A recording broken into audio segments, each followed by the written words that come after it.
நாமக்கல் மாவட்டம் பள்ளிப்பாளையம் ஊராட்சி ஒன்றிய அலுவலகத்தில் கிராம ஊராட்சி பிரிவு வட்டார வளர்ச்சி அலுவலராக நாமக்கலை சார்ந்த பிரபாகரன் என்பவர் பணிபுரிந்து வருகிறார்.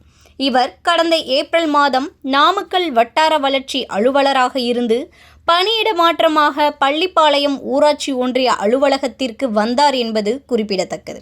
இவருக்கு திருமணமாகி யசோதா என்ற மனைவியும், சென்னையில் தனியார் நிறுவனத்தில் பணிபுரியும் ஹர்ஷினி மற்றும் டெல்லியில் பயிலும் தர்ஷினி என்ற 2 மகள்கள் உள்ளனர். இந்நிலையில் நேற்று காலை வழக்கம் போல் வீட்டிலிருந்து தனக்கு சொந்தமான காரில் பள்ளிப்பாளையம் வட்டார வளர்ச்சி அலுவலகத்திற்கு பணிக்கு செல்வதாக வீட்டிலிருந்து புறப்பட்டு வந்தார். வியாழக்கிழமை இரவு 9 மணி வரை பணியில் இருந்துள்ளார்.